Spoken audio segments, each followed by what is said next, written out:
Good morning. It's Friday again, and that means another episode of the Zogby Report, Real and Unrehearsed. My son and business partner, Jeremy, and I have been doing this podcast for a pretty long time now, and still happy with each other, still happy to do it. Those of you who know the drill know that we attack the big issue or issues of the day and discuss them, as always, in a respectful and quiet and calming sort of way. Hope we can be role models for those who haven't learned that fine art. This is not only real, but it's also unrehearsed. And so Jeremy never knows what the topic is, and I barely know until minutes before. But Jer, how are you doing? It's a great way to start a Friday morning. I'm doing great. Good. Okay. And it's a very nice day. So here we go.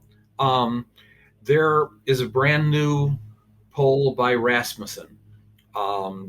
It shows that if the 2020 election were held again today, that Donald Trump would beat Joe Biden 51-41. If anything, a signal that Biden has cobbled together some pretty bad weeks since August and into September. And while I'm not sure that that's what would happen if the election were held today, and I'm not so sure that the Rasmussen numbers aren't maybe a little exaggerated for Trump, the message is clear. Biden's not doing well, and Trump, let's say, in addition to his own solid base of about 42%, represents the anybody but Biden factor. So it's more a statement about Biden than about Trump. What do you think about that? And then I've got a whole bunch of comments about that poll and about where Joe Biden stands. Yeah. So to be purely objective, first off, we have to remind our listeners that we're independent pollsters. We've always been an independent polling company. You've never been afraid to poll for right-wing groups, left-wing groups, independent groups, the whole nine yards. There are some obvious, extreme exceptions that we would never poll for, but we're independent. So I think we're in a position that we can rate these polls. So first off, Rasmussen is a GOP/Republican Party polling company. And so my rule of thumb, and I think you would agree with this, is that whatever poll they come out with that has a Republican or GOP theme, you probably have to first understand that it's going to be a little bit weighted towards the Republican by at least, I'm going to say 5 to 6 percentage points higher than probably what you and I, our organization and others independent like us would be. So on the one hand, if you apply that to the numbers 51-41, and that's what you said, right? Yes. Because I did see the poll, it was 51-4. Okay. So that means even considering bringing his numbers down by 5 points, Trump still wins by a 5-point percentage. I believe that. It has been a horrific 3 weeks. I think the signals are very clear, whether it's Afghanistan, whether it's the border crisis, whether it's just a sense that his leadership isn't there. I think there are enough independents, probably not coming from the Democrat base. They know they like Biden. They're very comfortable with Biden. It's probably coming from the independents who are swinging it over. It's very believable.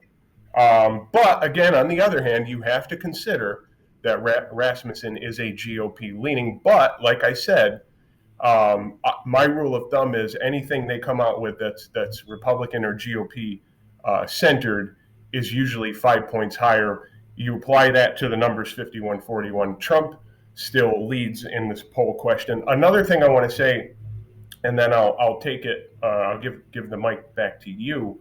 Is a little demystification about polling for those who don't know. You do your best to write a fair survey script and you write an objective survey script. That's pretty easy to do, although it is an art. That's step one. The next hurdle is the methodology and the field work that you employ to make sure that the results are going to yield the best results. And then the final process really is the weighting. So you get your raw data after fielding a poll, in this case, a nationwide poll, and you look at the raw data and you say, where does this fall in line with both as the demographics, the demographic reality of this country right now, and a little bit of intuition? Where do we think people stand in terms of party? Like, for example, if we were to imagine a major national election coming up, the next one, where would it go? Would it move a little bit more towards Republicans? Would it move a little bit more towards Democrats? And so that's the intuition. That's the forecasting part of it. And so Rasmussen is essentially forecasting that there would be a greater Republican turnout at this moment. And I think I would bring it down, instead of a 10-point lead, I would bring it down to a 5-point lead. So, all right, fair that's enough. my take. I don't disagree with anything that you said, all of which spells that the President Biden is having a challenging moment in his presidency. All presidents do, going back to JFK and Lyndon Johnson, when this profession started to measure more frequently job approvals and compare job approvals during crises, both national crises and international crises.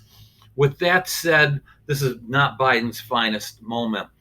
For those who would project that Biden is in real trouble, I don't think that that's the case. I think that there has been just a convergence of, on one hand, international crises that up to this point have been intractable, and on the other hand, I think some serious mistakes.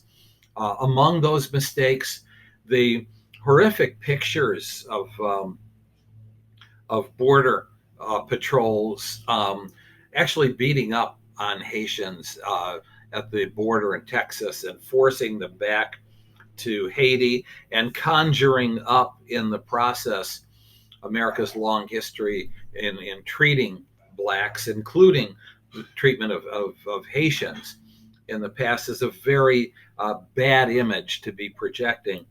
Secondly, during the very same week in which Biden makes a long and strong speech at the United Nations, trying to reassure American allies that we are not on the decline and that America respects its allies, a real mistake, surreptitiously signing a deal with Australia, and the United Kingdom to supply nuclear submarines to Australia in a strategic move against China.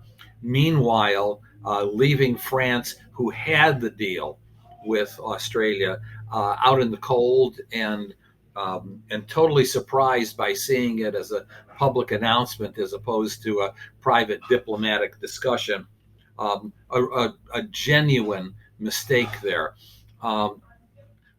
Almost giving a sense that the president's words and vision for America's role in the world being undermined by his very own policy.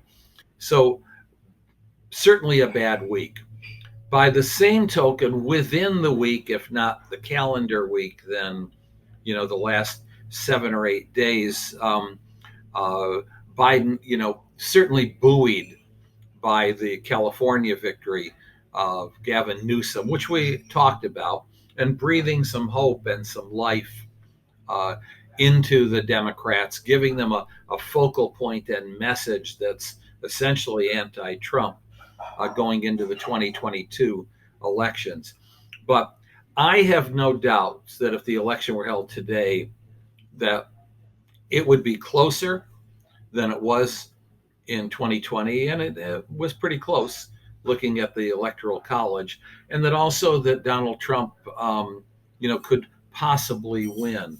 The issue now is going to be whether or not Joe Biden can get his sea legs, which is very possible, but it's really challenging because he's on the defensive on so many issues, including, is he ever going to be able to push through an infrastructure bill?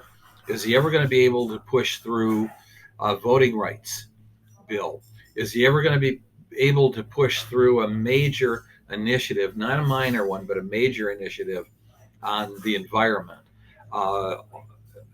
Right now, all of these negatives seem to be dominating the news and leading Biden, I think, to be making a series of big mistakes, which is to be assuring the American people, don't worry, I'm in charge, I'll get it done, I'll get it passed. But with each passing day, not only really not able to convince any Republicans, that was kind of a given, but still having a serious problem between progressives and moderates on the Democratic side, and making it very, very difficult for Biden to fulfill his own rhetoric. So at the moment, he's in trouble. Let's see how good he is and whether or not he can get out. Yeah, and we talked about last week on the state side, we talked about Newsom. And actually, I saw an article last night about Whitmer. And if I understand correctly, due to a poll, I think it was by Trafalgar Group, Yep. they showed that her lead was collapsing. And so what did she do? She turned around and, at least at the moment, of course, this could change, she has introduced bans, kind of like what DeSantis did in Florida, bans on wearing masks and vaccine mandates. And so that's a complete turnaround, 180, save face. She doesn't want to lose the election. We saw something very similar to Newsom. Of course, we know what happened to Cuomo when these governors, I want to say, responded the way they did with the pandemic and brought about very harsh lockdowns and then couldn't even follow themselves. And in the eyes of voters became mini dictators. And so what I would say to the Democratic Party, both at the governor level and at the federal level, and especially Joe Biden, is, and I'm being entirely serious here, they need to go back and read Aeschylus, the great Greek poet, who said that the only sin is pride, and that pride is such an important thing to curb, because it leads to all other kinds of desires, the desire to rule, the desire to eventually you become vain, you become arrogant, and you can't accept your mistakes, and you don't know how to recover from your mistakes. We see Whitmer trying to do that.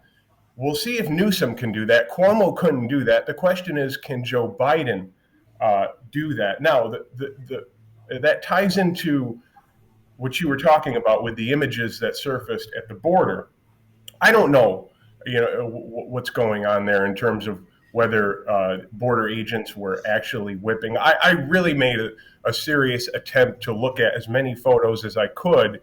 I saw the headlines saying that they were whipping them. The pictures that I saw, I don't know that they added up to actually looking like they were whipping them. I don't want to get into that debate. What I want to say is, I think that that's a deflection from the major issue is, why is it even happening in the first place, right? So you could focus on those images, and let's believe that border agents were in some cases, and maybe even in many cases, whipping Haitians. The fact is, and we would all agree that that's awful, but the larger issue is, how did it get to the point where tens of thousands, and if not over the months, hundreds of thousands are pouring in? Why do we have this crisis in the first place? I think that has to be the larger issue. Can Biden address that, recover from that, should he admit to any mistakes? Should he take measures to address the problem at the root and not the surface? We will see. Now, you mentioned at the UN he made a speech saying we're not in decline.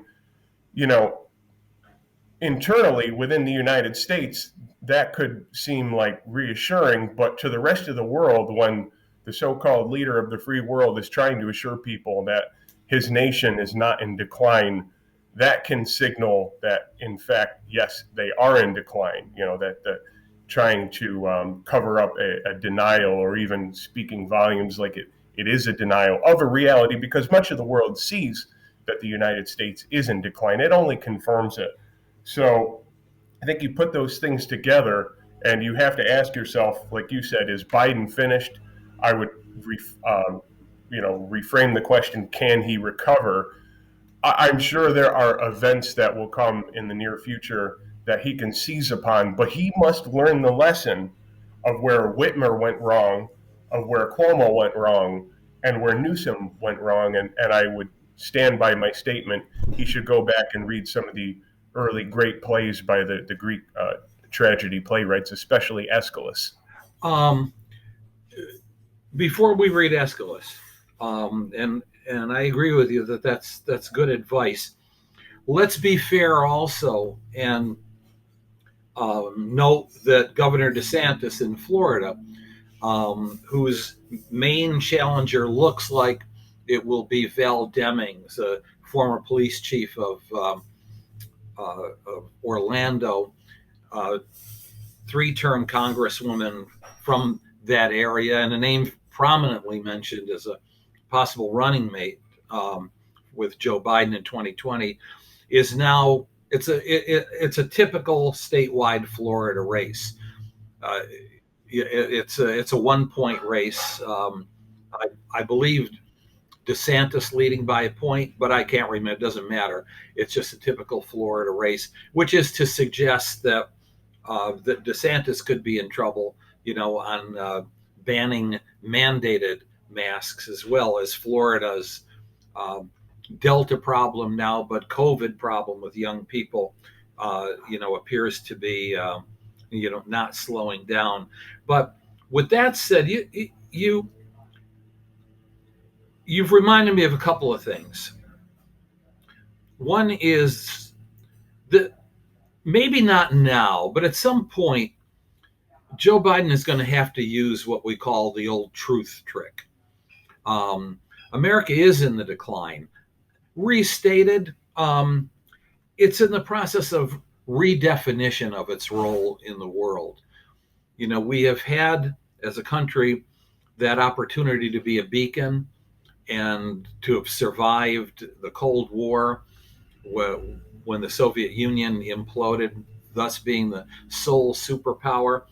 But we have also experienced, since that time, the notion of being the sole global power that is maintaining the vestiges of colonialism and being the policeman of the world, building bases, which is tantamount to building new cities to buy U.S.-made products all over the world.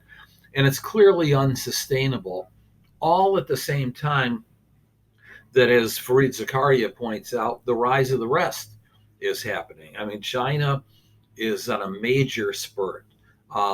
Russia is still Russia, whether you call it the desire for global global dominance, or on the flip side, the desire to defend itself against constant rings of attacks from the outside. But you also have other burgeoning powers in the world flexing their muscles.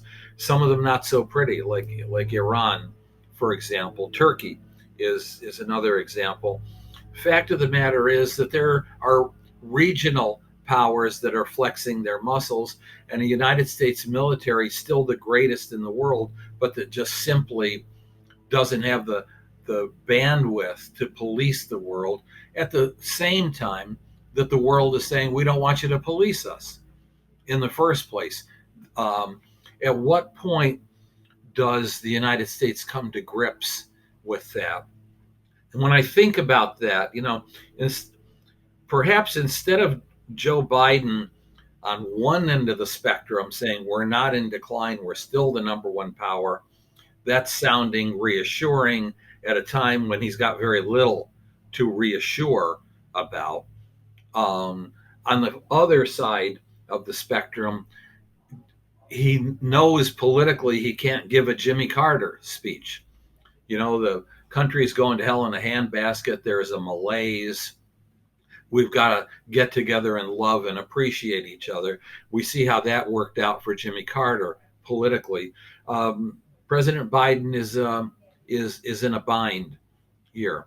I'm going to make a little news here, and I don't know how well this is going to rest, but with all respect to a very smart person, Tony Blinken, who's been around Biden forever and has been kind of the chief consigliere to Joe Biden from a long time ago, and certainly has the smarts to be Secretary of State. I think at some appropriate time, say the end of the year, because you don't want to move too precipitously, it's probably time that we changed secretaries of state and did a reset. And I would highly recommend that John Kerry be brought back in that role as Secretary of State. Had a pretty successful run at it in the closing years of the Obama administration. But anyway, I just said a lot. Your turn. You bring up Russia, and of course, in the Beltway, right? And not everybody in the Beltway, but a common theme in the Beltway is still this leftover Cold War hawk mentality, which is really amazing if you think about it. It's been almost 30 years since the fall of the Soviet Union, and these guys a lot of them are still in power. And they've even infused within a number of the next crop of generational leaders in the Beltway a similar sense. But here's some perspective about Russia. Russia and their defense spending is about 10% of their national GDP. Think about that. Mm-hmm. And yet they are able to maintain sophisticated weaponry that obviously, if Jack LeMay, you remember Jack LeMay, what they called him, Jack bombs away LeMay, right? Mm-hmm. That psychopath during the Kennedy administration who had no problem hitting the red button and calculating, all right, well, if we can just lose 12 million Americans, but we could kill 120 million Soviets, that would be a good thing. Now, thank God we don't have anybody that crazy, but we still have to be concerned about all-out war and making the wrong move. Yet we have $1 trillion that we spend on our military budget, and Russia, who is deemed as the most, one of the if not the evil empire of the world, only spends 10%. What does that say? I'm going to let our listeners, marinate on that and think about what that really means. You talked about what can Joe Biden do, and I like your approach of changing the conversation away from we're not in decline, folks. We just need to readjust ourselves. I think my humble opinion, and I really believe I'm right, the only thing we can do is to completely reverse the foreign policy that we have pursued for decades of global dominance and global the Globocop, and rediscover what JFK tried to do. Now, I'm going to make this comment, and I think this is an undeniable fact. What JFK did in terms of getting the rest of the world to love America during the most tense time in all of America's history, and I'm talking about the Cuban Missile Crisis, before that, leading up to it, and after, a very, very tense time, yet he was able to get the people of the world in various communist countries to love the United States and what it stood for.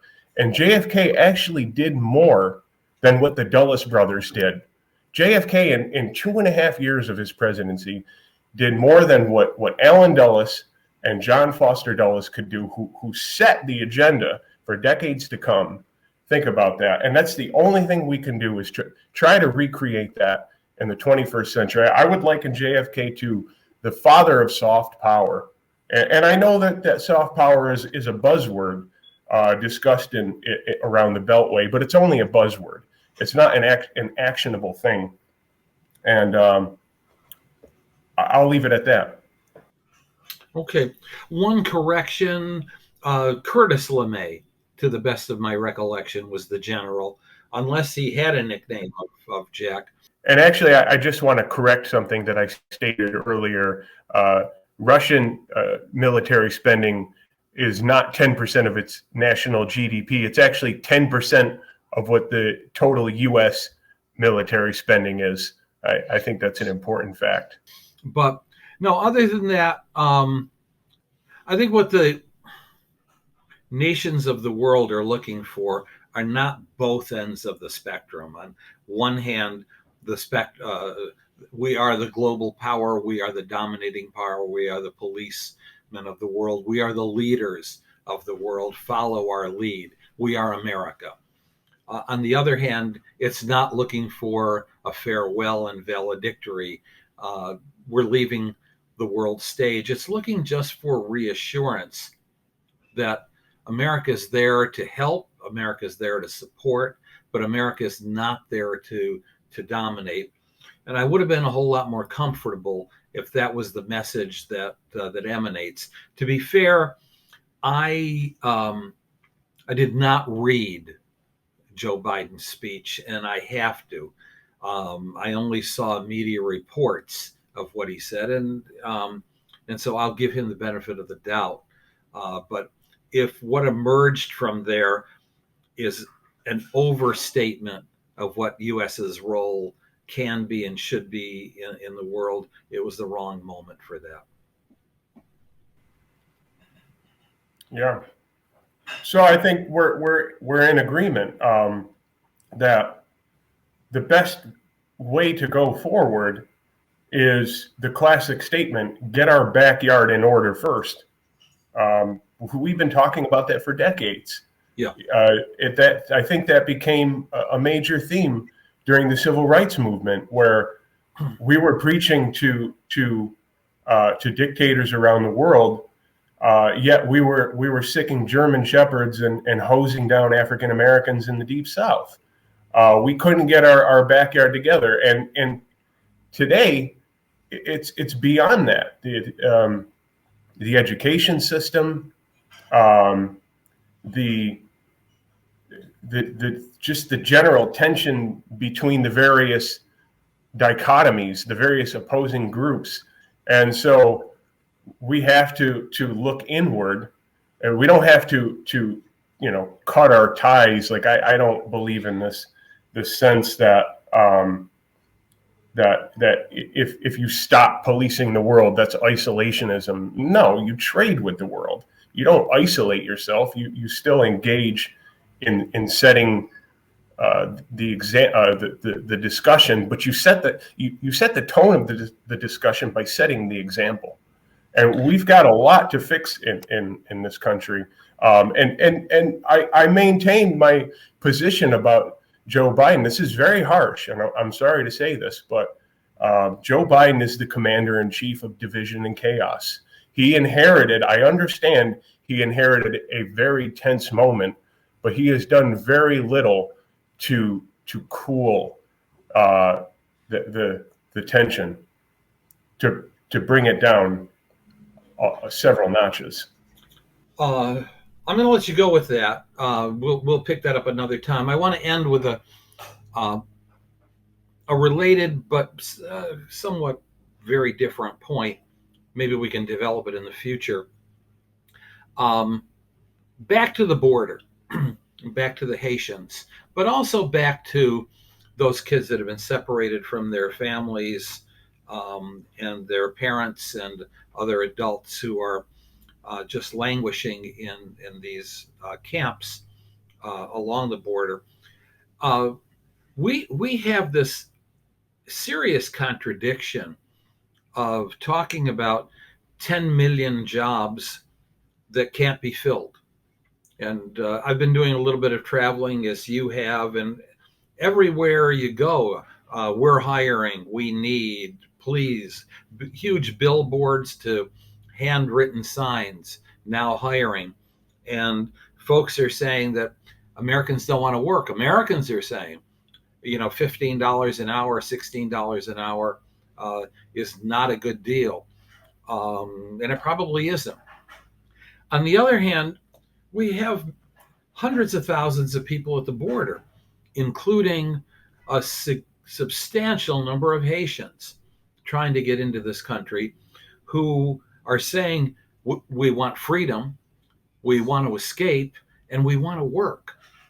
And this is among the things that bothers me, because it makes all the sense in the world. We have a history of hiring immigrants. We have a history of hiring refugees. We live in a community, Utica, that has rebuilt its entire economy and its reputation as a welcoming city. 1/3 of the residents of this small city of Utica are refugees or children of refugees, and they work.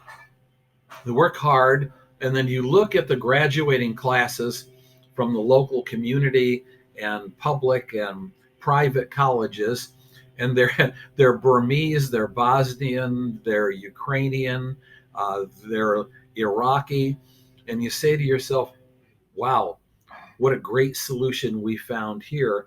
It seems to me that at a time when there is a serious, I'm going to put it in quotes, labor shortage, it's a bit more complicated than hiring them on Monday, but it's not so complicated that you can't find a solution and kill two birds with one stone. Hire immigrants and refugees. Mm-hmm. How about that? We leave it at that for now?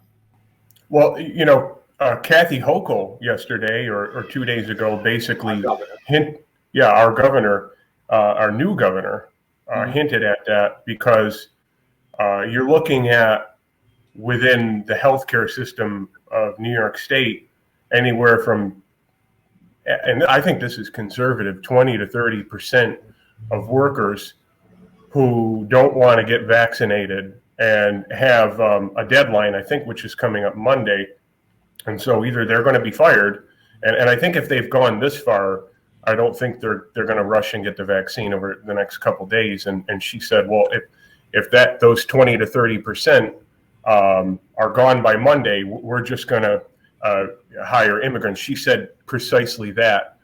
And maybe we should talk about that next week, because that would be a whole other episode. Many things spinning around in my head, but we've got material for next week, right? Yep, we certainly do. A couple of things, okay? Number one is we have a special edition, I want to remind you of, coming October 8th and the days that follow, where Parag Khanna, the author of Move, about the mobility in history and how mobility, especially by young people, will redefine the world as we know it. Best-selling author, and look forward to interviewing him. And then secondly, please continue to write to us, comment, tweet, retweet, do all that you can to spread the word. We're pretty proud of this podcast, and we want viewers, and we want more listeners. Have a good week. You have a good week. Have a great weekend. Take care.